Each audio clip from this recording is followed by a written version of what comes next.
주식 초보자분들 생소한 주식 용어들 많죠? 이 영상 하나만 보시면 기초적인 주식 용어는 전부 다 알 수 있습니다.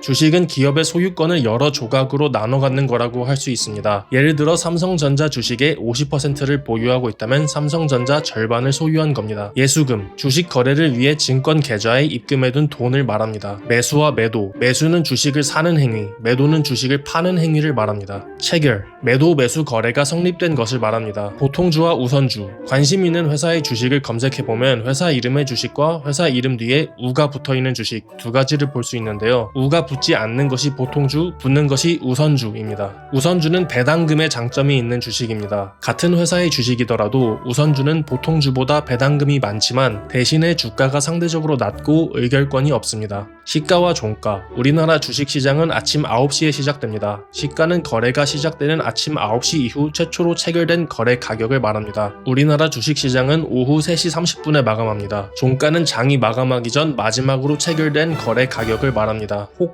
호가는 주식 거래를 위해 가격을 제시하는 것을 말합니다. 희망하는 가격, 즉 내가 팔거나 사고 싶은 가격에 주문을 넣어두는 것이죠. 상한가와 하한가, 우리나라는 격한 시세 변동에 따른 혼란을 방지하기 위해서 상한폭이 법으로 제한되어 있습니다. 최대 가격 변동폭은 위아래로 30%인데요. 우리가 흔히 말하는 상한가는 하루 중 주가 상승폭이 30%인 가격을 말합니다. 하한가는 상한가와는 반대로 하루 중 주가 하락폭이 30%인 가격을 말합니다. 익절과 손절, 투자한 자산의 가격이 올라 목표한 수익을 달성했을 때 매도하여 이익을 확정하는 걸 익절이라고 합니다. 반대로 손절은 투자한 자산의 가격이 예상과는 다르게 하락하여 더 큰 손실을 막기 위해 일정 손실을 감수하고 매도하는 겁니다. 코스피는 우리나라의 대표적인 주식시장입니다. 상장 조건이 까다롭기 때문에 대기업들이 주로 상장되어 있습니다. 코스피는 시장이기도 하지만 지수로도 쓰입니다. 지수로서 코스피는 코스피라는 시장에 등록된 기업들의 주가 흐름을 나타냅니다. 코스닥 또한 우리나라의 대표적인 주식시장입니다. 상장 조건이 코스피보다는 덜 까다롭기 때문에 상대적으로 규모가 작은 기업들이 주로 상장되어 있습니다. 코스닥은 시장이기도 하지만 지수로도 쓰입니다. 지수로서 코스닥은 코스닥에 등록된 기업들의 주가 흐름을 나타냅니다. 유동성은 주식을 쉽게 사고 팔 수 있는 정도를 나타냅니다. 거래량이 많을수록 유동성이 높아집니다. 거래량이 낮으면 내 주식을 팔아서 현금으로 만들려고 해도 사려는 사람이 안 나타날 수 있기 때문입니다. 버블은 어떤 자산의 가격이 실제 가치보다 너무 높아지는 것을 의미합니다. 과도한 낙관주의로 인해 가격이 폭등하지만 언젠가는 결국 유지되지 못하고 급락하게 됩니다. 보합은 주가가 오르락내리락 하지 않고 변동이 없는 상태를 말합니다. 시세가 상승한 채로 하락하지 않고 보합인 상태를 강보합, 시세가 하락한 채 상승하지 않고 보합인 상태를 약보합이라고 합니다. 상장 폐지는 기업의 주식이 더 이상 거래되지 않도록 주식시장 등록이 취소되는 것을 의미합니다. 상장 폐지가 되면 투자자 입장에서는 보유한 주식을 팔 수 없게 되는 상황이 되고 기업 입장에서는 신뢰도가 급락하고 자금 조달이 어려워집니다. 재무상태 악화, 위법 행위 등으로 강제 상장 폐지되는 경우가 대부분이긴 하지만 간혹 비공개 기업이 되기 위해 자발적으로 상장 폐지하는 경우도 있습니다. 배당금은 회사의 이익 중 일부를 주주들에게 지급하는 것입니다. 모든 기업이 배당금을 지급하지는 않습니다. 롱포지션은 주가가 상승할 것이라 기대하고 주식을 매수하는 전략입니다. 즉 싸게 사서 비싸게 팔기를 목표로 합니다. 반대로 숏포지션은 주가 하락에 베팅하는 전략입니다. 가장 대중적인 숏포지션 전략은 주가가 떨어지면 돈을 버는 인버스 ETF를 사는 겁니다. ETF는 바구니 하나에 여러 개의 주식 종목이 조금씩 담겨있는 묶음 상품입니다. ETF를 사면 그 안에 포함된 주식을 전부 조금씩 사는 겁니다. 자동으로 분산 투자가 되는 거죠. 그렇기 때문에 ETF에 포함된 기업 중 하나의 주가가 많이 떨어진다고 해도 나머지 기업들이 괜찮다면 손실이 치명적이지 않죠. 레버리지 레버리지는 지렛대를 뜻하는 단어인데요. 지렛대를 활용하면 원래 내가 가진 힘보다 몇 배는 더 힘을 낼 수 있죠. 레버리지 ETF는 말 그대로 일반 ETF보다 몇 배 더 큰 돈을 투자한 효과를 낼 수 있는 ETF입니다. 예를 들어 코스피 레버리지 ETF라면 코스피 지수가 3% 오를 때 ETF는 6% 오르고 코스피가 3% 떨어지면 ETF는 6%가 떨어지는 식입니다. 인버스 인버스는 거꾸로라는 뜻이죠. 보통은 당연히 지수가 올라야 돈을 버는데 인버스는 거꾸로 지수가 하락해야 돈을 법니다. 예를 들어 코스피 인버스 ETF라면 코스피가 2% 떨어지면 인버스 투자자는 2% 수익을 내는 식인 거죠. 시가총액은 주가 곱하기 발행 주식 수입니다. 상장 기업의 총체적인 시장 가치를 나타내는 지표입니다. 쉽게 말해 기업의 체급 같은 거죠. 흔히 줄여서 시총이라고도 합니다. 한국의 시총 1위 기업은 삼성전자고 2위는 SK하이닉스입니다. 액면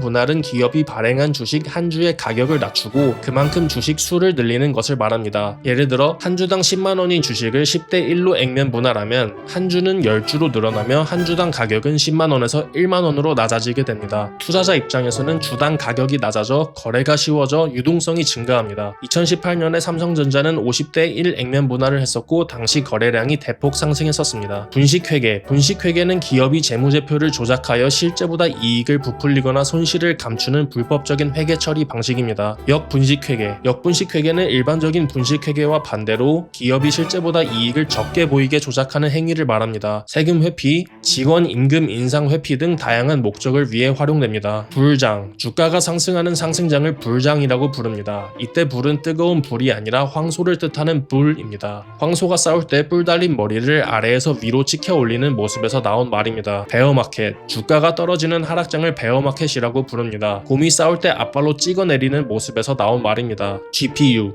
AI 관련 주식들이 폭등하면서 제일 주목받는 게 GPU입니다. 전통적으로 컴퓨터의 뇌 역할은 CPU가 해왔습니다. CPU는 한 가지 명령을 순차적으로 처리하는 직렬 구조입니다. 비유하자면 박사급 전문가 인력 한 명이 고난이도 작업을 혼자서 처리하는 거죠. 근데 AI를 학습시킬 때는 그냥 수많은 데이터를 최대한 많이 처리하는 게 중요하죠. 그래서 박사급 인력 한 명보다 중학생 1만 명이 더 필요한 겁니다. 중학생 1만 명이 동시에 간단한 작업을 하는 게 바로 GPU입니다. 수많은 데이터를 병렬로 순식간에 처리하기 때문에 인공지능에 딱 맞습니다. GPU는 엔비디아가 1999년에 처음 소개했습니다. 그 이후부터 GPU 시장은 엔비디아가 거의 독점해 왔습니다. 이 독보적인 시장 점유율이 AI가 뜨면서 엔비디아 주가가 이렇게나 오른 핵심 이유입니다. HBM, 메모리는 GPU가 계산했을 데이터를 임시로 저장해두는 공간입니다. GPU가 연산을 하려면 처리할 데이터를 메모리에서 끊임없이 불러와야 하기 때문에 메모리 성능이 중요합니다. 기존 메모리는 이렇게 한 장짜리였는데요. 최근에 각광받는 HBM은 이 메모리를 위로 쌓아 올린 겁니다. 기존 메모리가 단독주택이었다면 HBM은 아파트인 겁니다. 기존 메모리보다 주고받을 수 있는 데이터의 양도 많고 이동 속도도 빠릅니다. AI가 발전하면서 더 좋은 GPU가 더 많이 필요해지고 그러면서 더 좋은 HBM도 더 많이 필요해지니까 전 세계에서 HBM을 제일 잘 만드는 삼성전자, SK하이닉스 주가가 엄청나게 오르는 겁니다. MLCC는 전기를 잠시 보관했다가 필요할 때 일정량씩 내보내는 부품입니다. 전기를 안정적으로 공급해주는 일종의 댐 역할을 하는 거죠. MLCC는 전자산업의 쌀이라고 불립니다. 쌀처럼 없어서는 안 되는 필수적인 부품이기 때문입니다. MLCC는 최신 스마트폰에는 수천 개, 전기차에는 수만 개가 들어갈 만큼 전자산업에 없어서는 안 될 필수 부품입니다. 무엇보다 최근 AI가 발전하면서 MLCC 수요가 폭발적으로 증가하고 있습니다. AI 데이터 센터에 엄청난 양의 MLCC가 필요하기 때문입니다. 그래서 MLCC의 세계적인 선도 기업인 삼성전기가 지난해 말 시총 34위에서 이번 6월 시총 5위에 등극하기도 했습니다. 무려 최근 1년 동안 주가가 1600% 이상 올랐습니다. 소부장 기업이란 소재, 부품, 장비 업종을 부르는 말입니다. 반도체 소재와 부품, 제조를 위한 장비뿐만 아니라 전기차나 배터리 등의 소재, 부품, 장비 등 우리나라 증시를 이끌고 있는 첨단 산업의 뿌리와 같은 산업입니다. 아까 살펴본 삼성전기도 넓게 보면 반도체 소부장 기업이라고 할 수 있습니다. 지금 AI 반도체 탑2 기업의 주식이 엄청나게 올라가고 있는데요.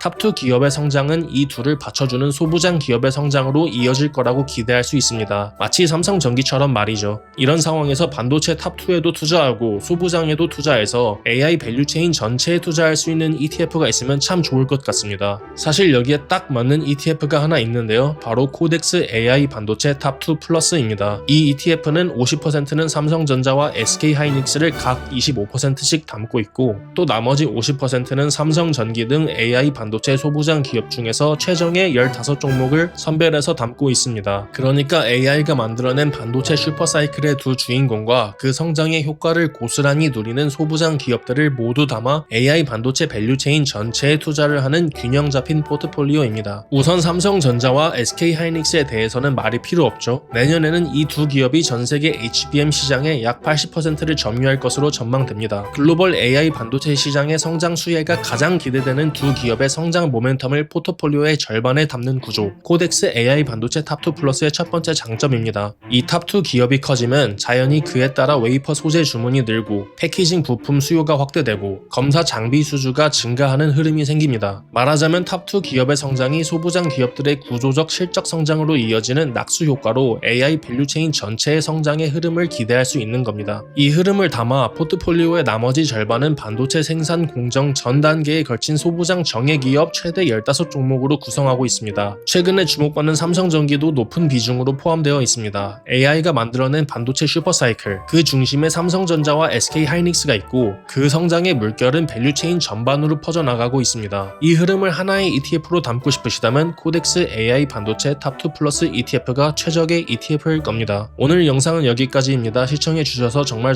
감사합니다.